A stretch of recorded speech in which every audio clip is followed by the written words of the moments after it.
Good morning, potato chips. How are you? Wee Paddy from across the shuck, and another wee video for you today. And this is on that follow on I'm going to do once a week.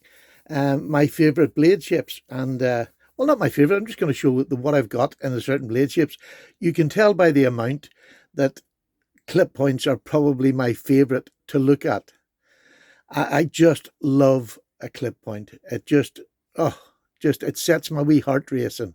And I picked out some of my favourite. I'm not going into detail. This is just eye candy, and it's my eye candy, and I want to share it with you. And hopefully you'll see something here you like, and maybe either you can buy it now or achieve for it later on in your collection. But it's just to let you see my collection and the things that I like. So here we go. Look, I put a lock. I know this is a UK. This is not legal. This is the Buck 110. I only got it less than a year ago, I think. It took me a long time to buy it because I didn't think I would get a lot of use out of it. But when I bought it, I got the finger groove one, and I can honestly tell you that knife is locked in. That is one locked in knife. But what you've got is this beautiful buck clip point. Isn't that just stunning? Stunning clip point. I love that, and I'm so glad I've got it now. I can't see it ever going away. So there's the first one. The next one is like, I think it's £7 or something. It's a wee Rough Rider brass, but what a carry with the big buck. If you've got that in your hip, you can have this in your pocket for every little tidy jobs that you need to do, and it's not going to take up any weight because you've got that in your belt anyway. So I thought they were lovely together. And again, from £7, I'm moving up to £300. Not showing off, I'm just sort of gradually moving up that way.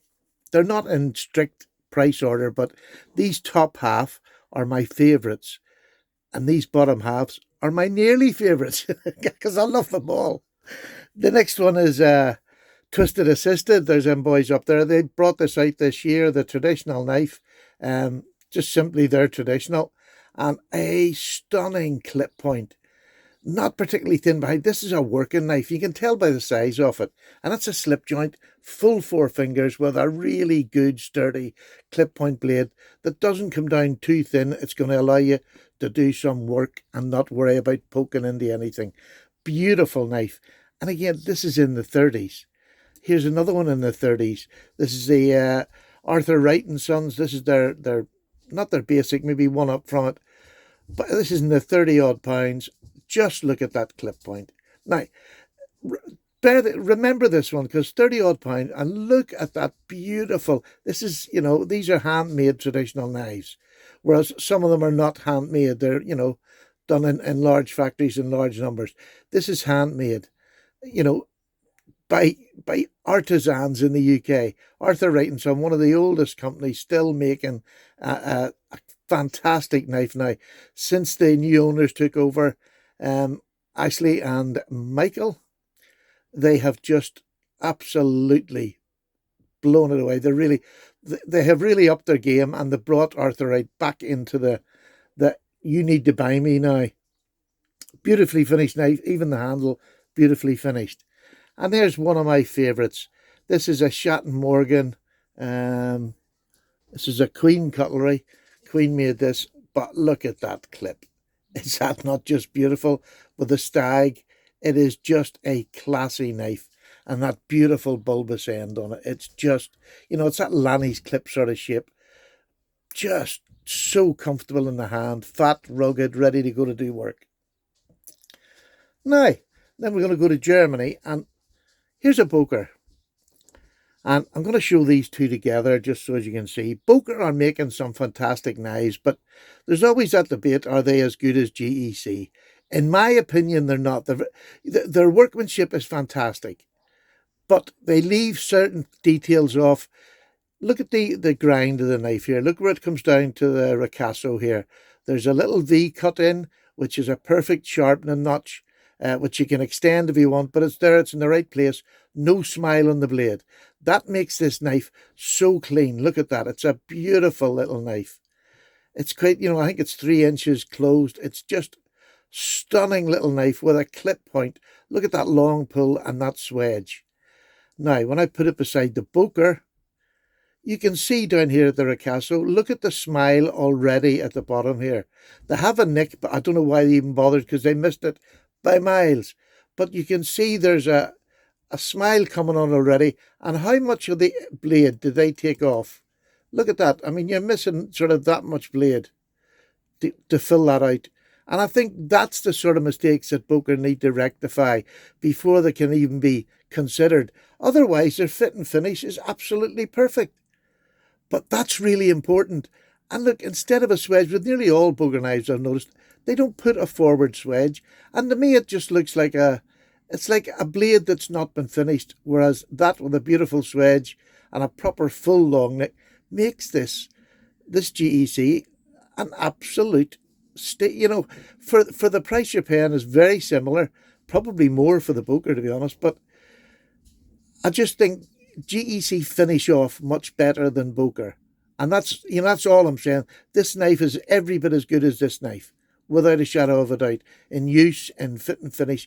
But that part of the fit and finish really needs to be seen to, because that shouldn't leave a factory like that. It's been overground, and then you've got a smile already. So with a bit of use, that smile is going to get bigger and take away the attractiveness. And if you're buying this, because this is up at £100, if you're buying this for your collection and maybe it's your highest end knife, you don't want a big smile on that.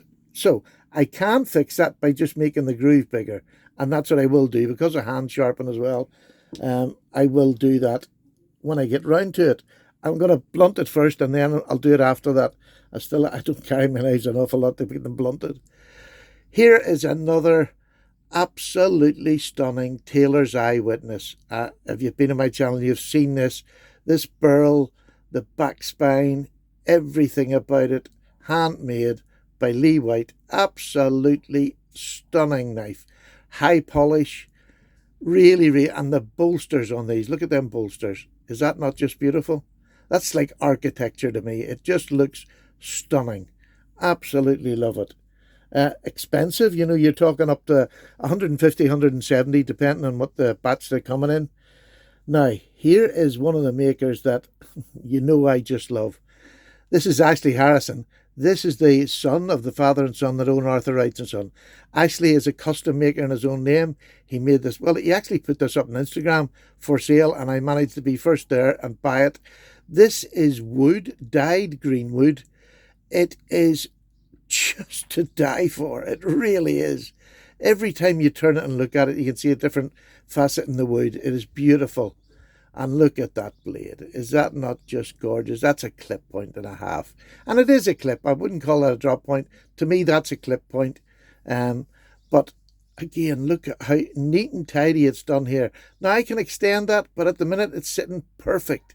That's fit and finish. That's the attention to detail. Now, I know Ashley's a custom maker, but he's also a busy knife maker. He makes and runs the factory that does these knives here. This is in his own time. So if he can do it, surely a big company like Bokar can finish off just that little bit better to lift them up a notch and lift them up to the price they're charging. I think they should be doing already. I don't think that's a price increase to do that. It should be done already if you want to get that GEC name, in my eyes. And it's only my opinion. But I just love that blade. And the Damascus there is just stunning. Now, one of my favourite blades of all is this one, the 2 Acorn Barlow that came out last year from GEC. I just love this. I do like Barlows as well, more than most knives. I do like a Barlow, and I like a Barlow that's a good stocky. Well, it's not stocky, but you get that bulbous end. And this is just a work knife, a full 4-finger grip, a just stunning knife that I should have wiped, but I didn't. And I'm going to wipe it now because I want you to see it at its best. Beautiful finish on the blade. 440C. Again, goes back to the old steel. I'm not going to rant, but it doesn't matter what steel they are. As long as you can sharpen them, they're a perfectly good pen knife. And then the Jack Wolf knives. This is their last release. No, it's not. It's the one before the last. It hasn't actually. It's been released and called back, but it'll be coming back out soon.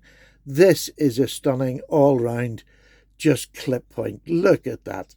Integral titanium bolsters and liners. and a clip point with the swedge. If you're going to do a clip point, you have to have a swedge in my eyes. If you don't have that swedge, it just looks very plain. So this is just a stunner, M390. Again, it'll work for days, weeks, in my collection, weeks. And then I have this little beauty. This is another custom knife, MDK from South Africa. I've forgotten the blooming his name again. I do this every time and then I don't look it up. But look at that. That's my snub nose clip point. Isn't that just... It blows me away. To be quite honest, in use, it's not particularly brilliant because you don't have a point, as such there. It's very rounded, but it's good for other jobs. You can carry a cheaper knife with you if you want to point and poke things, but I don't want to damage this. And it's hand-finished satin, just beautiful knife. A stunning knife in my Carta here, just beautiful. And now, I hope you enjoy seeing these. I'll keep doing, I think I'll do the sheep's foot maybe next. I don't have I might have quite a few. Have I done sheep's foot? Oh, I don't know. I'll do a different one next week. But my pleasure in this is looking, again, like these. And if I wasn't getting pleasure, I couldn't keep doing this. If I'm not getting pleasure, why would you have a hobby that you're not getting pleasure out of? These are the knives that I've collected over 5 years. And I'm really proud of the collection. I love showing it off because why else would you buy fancy knives if you didn't want to show them off? But I love showing off my cheaper ones as much as my higher end ones. And that's what makes this hobby different from most hobbies. I can get as much pleasure out of something like this for 30 odd pound as I can for 300. There's not many hobbies you can do that, I would hesitate to guess. And I've some older clip points that are maybe not as nice and pristine as looking as these. And, I bought them for buttons off Etsy. And I still love them every bit as much. But there's the majority of my collection of clip points. And as you can see, they're all... Look at them clip points. They're all new. There's very few the same. They're different sizes. Their width, their height is different. They're longer. Just beautiful. Just beautiful. So thank you very much for watching. And I'll see you next week for another installment of Paddy's collection. Going by blade shapes. Take care now. Paddy's gone. Thank you.